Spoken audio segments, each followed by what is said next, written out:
মৰমৰ ছাত্ৰ-ছাত্ৰীসকল, আমি আগৰ ভিডিঅ'টোত জীৱন প্ৰক্ৰিয়াৰ পৰিবহণ আৰম্ভ কৰিছিলোঁ আৰু পৰিবহণত আমি মানৱ দেহত পৰিবহণ ব্যৱস্থা পঢ়ি আছিলোঁ আৰু তাত আমি মানুহৰ হৃদযন্ত্ৰটোৰ বিষয়ে পঢ়িছিলোঁ।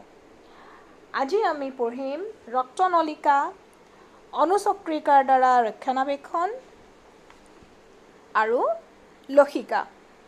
আমি আৰম্ভ কৰিম ৰক্তনলিকা দি। ৰক্তনলিকা বা ব্লাড ভেছেলছ তিনি প্ৰকাৰৰ: ধমনী বা আৰ্টেৰী, ৰক্তজালিকা বা কেপিলাৰিজ আৰু হীৰা ভেইনছ। আমি এতিয়া আহোঁ ধমনীলৈ।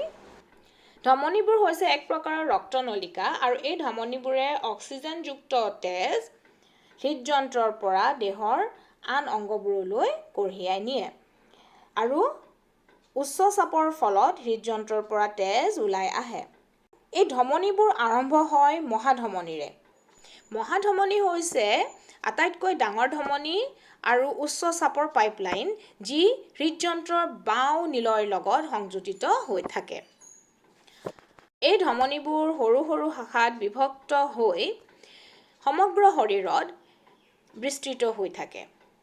ধমনীবোৰৰ সৰু শাখাবোৰক ধমনী আৰু কেশিকা বুলি কোৱা হয়। ইয়াক ৰক্তজালিকা বুলিও কোৱা হয়। এতিয়া তোমালোকে এই ছবিখনত দেখা পাইছা যে ধমনী বুলি কওঁতে ইয়াতে আৰু এটা ধমনী আছে, সেইটো হৈছে ক্লোমধমনী বা পালমনেৰী আৰ্টেৰী। ক্লোমধমনী বা পালমনেৰী আৰ্টেৰী। আমি জানো যে ধমনীবোৰে কি কৰে? অক্সিজেনযুক্ত তেজ হৃদযন্ত্ৰৰ পৰা দেহৰ বিভিন্ন অংগলৈ কঢ়িয়াই নিয়ে।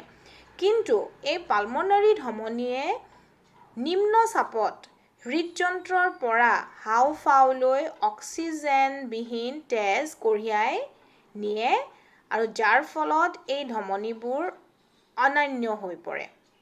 এইখিনিতে তোমালোকে খেলিমেলি নকৰিবা। মই আকৌ এবাৰ কৈ দিছোঁ, মহাধমনীয়ে কি কৰে? মহাধমনীয়ে হৃদযন্ত্ৰৰ পৰা অক্সিজেনযুক্ত তেজ দেহৰ বিভিন্ন অংগলৈ ইয়াৰ যি সৰু সৰু শাখা আছে তাৰ দ্বাৰা পঠিয়াই দিয়ে বা লৈ যায়। কিন্তু ক্লোমধমনী বা পালমনেৰী আৰ্টেৰীয়ে কি কৰে? যি অক্সিজেনবিহীন তেজ আছে আমাৰ হৃদযন্ত্ৰত, সেই অক্সিজেনবিহীন তেজ ক'লৈ কঢ়িয়াই লৈ যায়? হাঁওফাঁওলৈ কঢ়িয়াই লৈ যায়।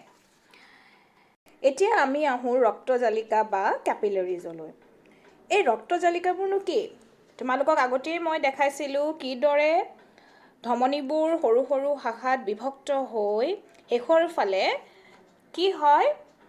সেই সৰু সৰু ৰক্তনলিকাবোৰ বা ৰক্তজালিকাবোৰ তৈয়াৰ হয়।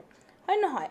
এতিয়া চোৱা, এই ৰক্তজালিকাবোৰ কি হয়? সৰু সৰু ৰক্তনলী যি ধমনী আৰু হীৰাবোৰ সংযোগ কৰি ৰাখে।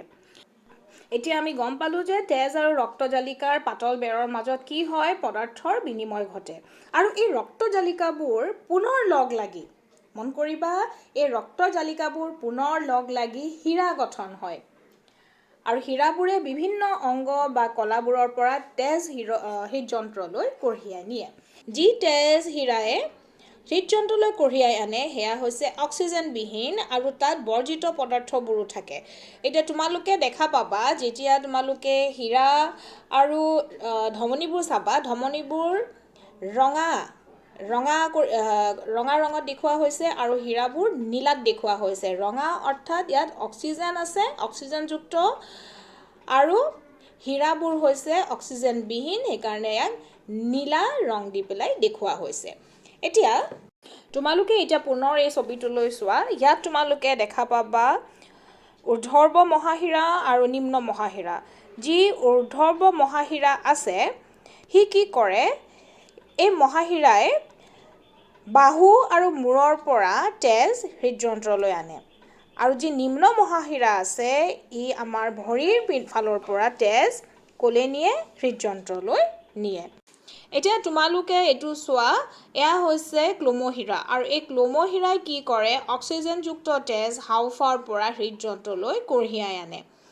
তোমালোকে এই বিভিন্ন ধৰণৰ ধমনী, হীৰা এইবিলাকৰ কি চাবা? কাৰ্যবিলাক চাবা। লগতে জালিকা ৰক্তজালিকাৰো কাৰ্য চাবলৈ নাপাহৰিবা। এতিয়া আমি আহোঁ অনুচক্ৰিকাৰ ওচৰলৈ বা প্লেটলেটছৰ ওচৰলৈ। এই প্লেটলেটছনো কি হয়?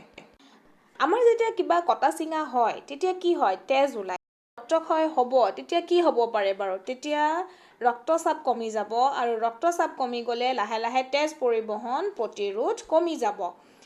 আৰু সেইবাবেই ৰক্তক্ষৰণ বন্ধ কৰাটো অতিয়ে প্ৰয়োজন হৈ পৰে।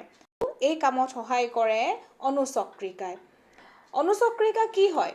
মই তোমালোকক আগতে বুজাই দিছিলোঁ অনুচক্ৰিকাবোৰ ক'ত থাকে? আমাৰ তেজত থাকে।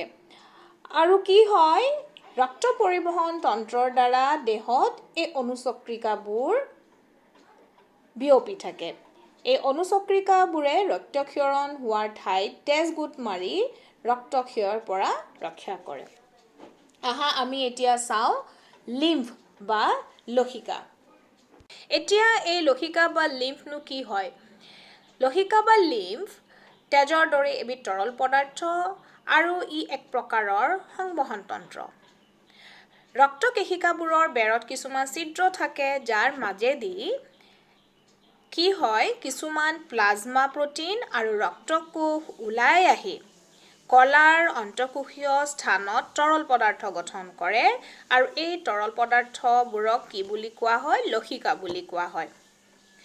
লসিকাবোৰ তেজৰ প্লাজমাৰ দৰেই হয় প্ৰায়, কিন্তু ইহঁত বৰণহীন হয় আৰু ইয়াত প্ৰটিনৰ পৰিমাণটো কম। অন্তঃকোষীয় স্থানৰ পৰা লসিকাবোৰে লসিকা কেশীবোৰত মুকলি হয় আৰু লসিকা কেশীবোৰৰ পৰা লসিকা নলিকা গঠন হয় আৰু ইয়াৰ পৰাই ডাঙৰ ডাঙৰ হীৰা গঠন হয়। এনেদৰে লসিকাবোৰে কি কৰে? অন্ত্ৰৰ পৰা পাচিত আৰু শোষণ হোৱা চৰ্বি অংশ কঢ়িয়াই নিয়ে। তোমালোকৰ কিতাপত নাই যদিও তোমালোকে লিম্ফৰ এই গঠনটো চাই থোৱা। লিম্ফৰ গঠনত কি আছে? পানী, গোটা পদাৰ্থ আৰু গোটা পদাৰ্থত থাকে প্ৰটিন। প্ৰটিন তিনি প্ৰকাৰৰ পাবা, তিনি প্ৰকাৰৰ প্ৰটিন পাবা। সেয়া হৈছে এলবুমিন, গ্লোবুলিন আৰু ফাইব্ৰিনোজেন। তাৰপিছত পাবা চৰ্বি, কাৰ্বহাইড্ৰেট আৰু কিছুমান অন্যান্য উপাদানো পাবা। সেয়া হৈছে ইউৰিয়া, ক্ৰিয়েটিনিন, ক্লৰাইড, অজৈব ফছফৰাছ, কেলছিয়াম, এনজাইম আৰু এণ্টিবডি। লিম্ফৰ কাৰ্যসমূহলৈ আহোঁ। লসিকা বা লিম্ফে সেই অংশবোৰলৈ পুষ্টি আৰু অক্সিজেন যোগান ধৰাত সহায় কৰে য'ত তেজ যাব নোৱাৰে। লসিকাবোৰে অন্ত্ৰৰ পৰা পাচিত আৰু শোষণ হোৱা চৰ্বি অংশ কঢ়িয়াই নিয়ে। অতিৰিক্ত তৰল পদাৰ্থভাগ অন্তঃকোষীয় স্থানৰ পৰা তেজলৈ উভতাই আনে।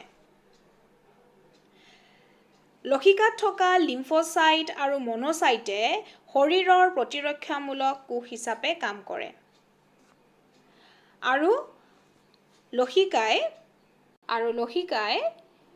কলাৰ পৰা বেক্টেৰিয়াও আঁতৰ কৰে। আজি আমি কি পঢ়িলোঁ? ৰক্তনলিকা, ৰক্তনলিকাৰ প্ৰকাৰ আৰু অনুচক্ৰিকা, তাৰপিছত লসিকা। এতিয়া তোমালোকে কি কৰিবা? এইখিনি তোমালোকে নিজৰ কিতাপখনত পঢ়িবা। পঢ়ি উঠি ইয়াৰ পৰা নিজে প্ৰশ্ন বিচাৰিবা আৰু প্ৰশ্নসমূহৰ উত্তৰ লিখিবলৈ চেষ্টা কৰিবা।